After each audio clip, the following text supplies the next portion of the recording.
दोस्तों, इंसानों के मार्स पर जाने के सपने आपको काफी नए लग रहे होंगे। अभी हाल ही के कुछ सालों में ही तो हम मार्स की ओर कदम बढ़ा रहे हैं, राइट? वेल जी नहीं। आपको जानकर हैरानी होगी कि हमें मार्स के सरफेस को स्टडी करते हुए 56 साल बीत चुके हैं। 15 जुलाई 1965 को मार्स को फ्लाई बाय करने वाला मैरिनर 4 स्पेसक्राफ्ट मार्स की ओर पहला सक्सेसफुल मिशन था और उसको कंप्लीट हुए 56 साल हो चुके हैं। उस दिन से लेकर आज तक हम इंसान मार्स पर मेनली एक ही चीज की खोज में लगे हुए हैं और वो चीज है पानी। Hello, how are you? I am under the water. Please help me. Here too much raining. ऐसा इसीलिए क्योंकि हम इंसान अच्छे से जानते हैं कि जहाँ पर पानी है वहाँ पर लाइफ की कंडीशंस आसानी से डेवलप हो सकती है और हम इंसान वहाँ रह भी सकते हैं। वैसे क्या कभी आपने ये सोचा है कि अगर हम धरती से मार्स पर पानी भेज दें तो क्या होगा? अरे मैं इतने से पानी की बात नहीं कर रहा हूँ। इस वीडियो में हम मार्स पर 1-2 लीटर नहीं बल्कि पूरे के पूरे 100 करोड़ लीटर्स पानी एक साथ भेजने वाले हैं। तो भाई क्या इतने सारे पानी से मार्स पर नदियां बहने लगेंगी या फिर इस ठंडी के मौसम में मार्स की सरफेस के नीचे छिपे एलियंस बाहर निकलकर डांस करने लगेंगे? आज के इस वीडियो में मैं आपको यही बताने वाला हूँ। तो हेलो गाइस, मैं कौशिक और चलिए जानते हैं कि मार्स पर 100 करोड़ लीटर्स पानी भेजने से क्या होगा। दोस्तों, ये बात तो आप सभी जानते ही होंगे कि मंगल ग्रह के पोल्स पर कुछ पानी आइस के फॉर्म में मौजूद है। ऐसा माना जाता है कि पास्ट में एक समय पर यहाँ पर पानी मौजूद था और नदियाँ भी बहती थी, लेकिन आज यहाँ लिक्विड वाटर प्रेजेंट नहीं है। लेकिन आखिर ऐसा क्यों? वेल, जैसा कि आपको पता ही होगा, मार्स का एटमॉस्फेयर बहुत ही ज़्यादा थिन है और ये टेम्परेचर को रिटेन नहीं कर पाता। एक नॉर्मल समर डे में दिन के समय इसका टेम्परेचर 20 डिग्री सेल्सियस तक हो सकता है और रात के समय में यह गिरकर -70 डिग्री सेल्सियस तक हो जाता है। मतलब एक ही दिन में करीब 100 डिग्री सेल्सियस का डिफरेंस आ रहा है। एटमॉस्फेयर ना होने के कारण मार्स की सरफेस पर प्रेशर भी काफी लो है।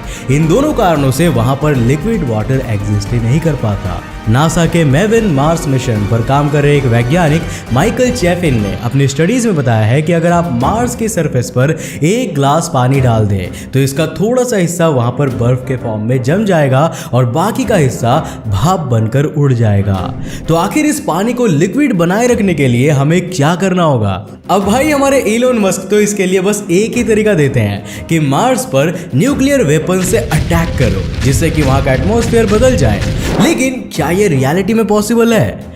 वेल, इसका जवाब हाँ और ना दोनों है। ये पॉसिबल तो है, लेकिन इसके लिए हमें हद से ज्यादा पैसे खर्च करने होंगे और दूसरी बात यह कि हमारा ये दांव उल्टा भी पड़ सकता है। अब क्या पता इससे मार्स का एटमॉस्फेयर हमेशा हमेशा के लिए रेडियो एक्टिव हो जाए और ये इंसानों के रहने लायक ही ना बचे। आज से 350 करोड़ साल पहले तक मार्स का एटमॉस्फेयर काफी थिक हुआ करता था और यही कारण था कि तब मार्स पर नदियां और समुद्र हुआ करते थे। अब अगर हम आज इसके एटमॉस्फेयर को फिर से थिक कर दे तो यहाँ पर लिक्विड वाटर एग्जिस्ट कर सकता है और इसके लिए हमें धरती के एटमॉस्फेयर से कुछ ग्रीन हाउस गैसेस को मार्स पर ट्रांसफर करना होगा। हालांकि हवा को एक ग्रह से दूसरे ग्रह पर भेजने की बातें भी हवा में ही फेंकी जा रही है। प्रैक्टिकली ऐसा करना पॉसिबल नहीं है और ये धरती के खुद के एटमॉस्फेयर को डिसबैलेंस कर सकता है। अब यार ये तो साफ है कि अगर हम मार्स पर थोड़ा बहुत पानी भेजते हैं तो वो कब गायब हो जाएगा आपको पता भी नहीं चलेगा। लेकिन अगर आप अपने थोड़े थोड़े पैसों को इन्वेस्ट करते जाए तो ये आपको काफी अमीर बना सकता है। अब यूं तो मार्केट में काफी सारे इन्वेस्टमेंट ऑप्शंस हैं, लेकिन पिछले कुछ सालों में क्रिप्टो करेंसी सबसे अच्छा इन्वेस्टमेंट ऑप्शन बनकर निकला है। जिस तरह इंसानों ने धीरे धीरे करके स्पेस एक्सप्लोरेशन के फील्ड में बड़ी कामयाबियां हासिल की है, ठीक उसी तरह क्रिप्टो करेंसी में भी आपकी इन्वेस्टमेंट समय के साथ साथ एक्सपोनेंशियली ग्रो होती है। तो अगर आप भी बिटकॉइन, इथेरियम और डॉज कॉइन जैसी ढेर सारी क्रिप्टो करेंसीज में इन्वेस्ट करना चाहते हैं तो कॉइनस्विच कुबेर इंडिया में इसके लिए सबसे अच्छा और ट्रस्टेड ऑप्शन है। इसका यूजर इंटरफेस हम जैसे बिगिनर्स को ध्यान में रखते हुए काफी इजी बनाया गया है। डिस्क्रिप्शन में दी गई मेरी लिंक से कॉइनस्विच कुबेर ऐप को डाउनलोड कीजिए और कुछ आसान स्टेप्स में केवाईसी करने के बाद आप सिर्फ 100 रुपए डिपॉजिट करके क्रिप्टो में अपनी ट्रेडिंग जर्नी शुरू कर सकते हैं। यहाँ आप अपने पैसों को कभी भी और कहीं भी इंस्टेंटली डिपॉजिट या विड्रॉल कर सकते हैं। अगर आप डिस्क्रिप्शन में दी गई मेरी लिंक से कॉइनस्विच कुबेर ऐप को डाउनलोड करते हो तो आपको 50 रुपीज वर्थ के बिटकॉइंस बिल्कुल फ्री मिलेंगे। और जिस तरह मेरे चैनल को देखकर आप स्पेस के एक्सपर्ट बन चुके हो, वैसे कॉइनस्विच कुबेर का भी एक यूट्यूब चैनल है जिसके थ्रू आप क्रिप्टो की फील्ड में एक्सपर्ट बन सकते हो। आई वुड रिकमेंड कि आप डिस्क्रिप्शन में दी गई लिंक से उसे भी विजिट जरूर करना। तो सोच कह रहे हो, be a part of the change. आज ही CoinSwitch ऐप को डाउनलोड करें और क्रिप्टो करेंसी में ट्रेड कर बेफिक्र। लेकिन हाँ, ट्रेड करने से पहले ये ध्यान रखना कि क्रिप्टो मार्केट बहुत ही वोलेटाइल होती है और अपने पैसों को सोच समझ कर ही लगाना। अब क्रिप्टो में तो आपके पैसे ग्रो हो जाएंगे, लेकिन मार्स की सरफेस पर पानी टिकना नामुमकिन लग रहा है। हालांकि यहाँ हम पूरा का पूरा 100 करोड़ लीटर्स पानी एक साथ मार्स पर भेजने वाले हैं। अगर हम ये पानी बिना किसी डिले के एक साथ भेज दे तो ये 1 सेकंड में मार्स के किसी भी क्रेटर को एक लेक में बदल सकता है। लेकिन फिर सवाल उठता है कि क्या हम सिर्फ एक क्रेटर में इतना सारा पानी भर सकेंगे? मार्स पर प्रेजेंट सबसे विशाल का एक क्रेटर है नॉर्थ पोलर बेसिन क्रेटर, जिसका डायमीटर 8500 किलोमीटर है। तो क्या ये 100 करोड़ लीटर्स पानी को अपने अंदर समा पाएगा? काफी टफ लग रहा है ना, लेकिन रियलिटी में ये बहुत ज्यादा आसान है। धरती का सबसे बड़ा ओशियन है पैसिफिक ओशियन, और जानते हैं कि इसमें टोटल कितना पानी है? वेल, ये है 1.4 सेक्सटिलियन लीटर्स।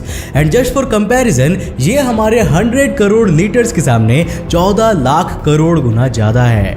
इतने पानी से हम मार्स के किसी छोटे से क्रेटर को ही भर सकते हैं। अगर हम 100 करोड़ लीटर्स पानी से मार्स की पूरी सरफेस को कवर करने की कोशिश करें तो ये मार्स की सरफेस पर सिर्फ 7 नैनोमीटर्स की लेयर ही बना पाएगा। भाई हम तो शुरू होते ही खत्म हो गया यार। जी हाँ, सिर्फ और सिर्फ 7 नैनोमीटर्स की। इन सभी फैक्ट एंड फिगर्स को सुनने के बाद आप ये तो समझ ही गए होंगे कि चाहे हम मार्स के किसी एक क्रेटर पर लेक बना दे या मार्स पर पानी की लेयर चढ़ा दे, दोनों ही कंडीशंस में ये पानी लंबे समय तक नहीं टिकने वाला। ये कुछ ही मिनट्स में गायब हो जाने वाला है और फिर मार्स की डस्ट विंड्स इनके ऊपर लेयर बनाकर आपके सारी एक्सपेरिमेंट पर पानी, मेरा मतलब कि धूल फेर देने वाली है। और तो और ये काम इतनी सफाई से होने वाला है कि डॉक्टर सालों के भी इसके सबूत नहीं खोज पाएंगे। अब आप सोच रहे होंगे कि भाई हम सबने तो लंबे लंबे देख रहे हैं, लेकिन इतना सारा पानी हम मार्स पर ले कैसे जाएंगे? अगर हम इंसानों के द्वारा आज तक बनाए गए सारे रॉकेट्स और स्पेसक्राफ्ट्स को काम पर लगा दे, फिर भी इतना पानी मार्स तक नहीं पहुंच सकता। तो क्या हमारे इलोन मस्क सर इसका कोई सोल्यूशन निकालेंगे? मैं तुम्हारे बाप का नौकर नहीं हूँ।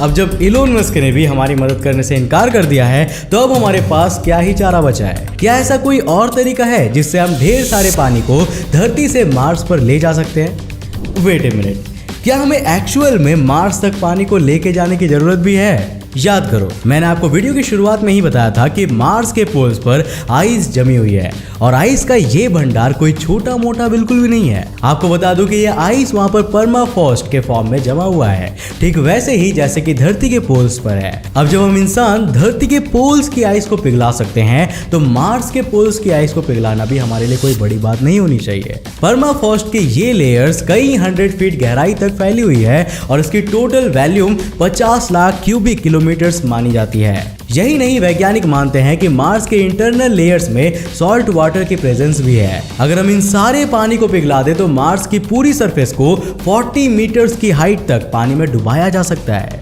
26 नवंबर 2011 को लॉन्च किए गए नासा के क्यूरियोसिटी मार्स मिशन में जो रोवर भेजा गया था, उसने मार्स की सॉइल के कुछ सैंपल्स भी लिए थे। इन सैंपल्स की टेस्टिंग करने पर पता चला था कि मार्स की सॉइल में 2% लिक्विड वाटर प्रेजेंट है। मतलब अगर कोई इंसान वहां पर जाना चाहता है और कॉलोनी बसाना चाहता है, तो पानी कलेक्ट करने के लिए उसे बस मार्स की सॉइल को कलेक्ट करके उसे हीट करना होगा। धरती से हम चाहे कितना भी पानी मार्स पर ट्रांसपोर्ट करते रहे, लेकिन वो यहाँ की हार्श कंडीशन को नहीं झेल पाएगा। हालांकि अगर हम मार्स के सारे पानी को कलेक्ट करने में कामयाब हो जाते हैं, तो मार्स के एटमॉस्फेयर में सडन चेंजेस आएंगे और ये ना तो फ्रीज होगा और ना ही इवेपोरेट होगा। अगर मार्स पर वाटर के कुछ सोर्सेस बन जाए, तो इसका एटमॉस्फेयर और सरफेस में धीरे धीरे चेंजेस आएंगे और नियर फ्यूचर में ये हैबिटेबल बन जाएगा। जी हाँ, अगर हम इंसान चाहे तो हम इसे हैबिटेबल बना सकते हैं, लेकिन इसके लिए हमें पेशेंस, बोले तो धैर्य रखना होगा। अगर हम एकदम से वहां पर न्यूक्लियर वेपन्स फेंकना शुरू कर दे, कंट्रोल उदय, तो ये हमारे फ्यूचर होम की सॉलिड उम्मीद को खत्म कर सकता है।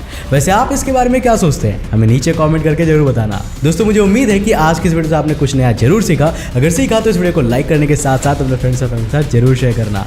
दोस्तों अगर आप भी बिटकॉइंस, इथीरियम या फिर डॉज कॉइन जैसे क्रिप्टो करेंसी में इन्वेस्ट करना चाहते हो तो कॉइनस्विच कुबेर को डाउनलोड करना मत भूलना, लिंक नीचे डिस्क्रिप्शन बॉक्स में है। अगर आप नए हो चैनल पे और ऐसे इंटरेस्टिंग वीडियोस देखना चाहते हो तो इस चैनल को सब्सक्राइब करने के साथ साथ नोटिफिकेशन बेल ऑन करना ताकि आप देख सको हमारे वीडियोस सबसे पहले। तब तक के लिए बाय, जय हिंद।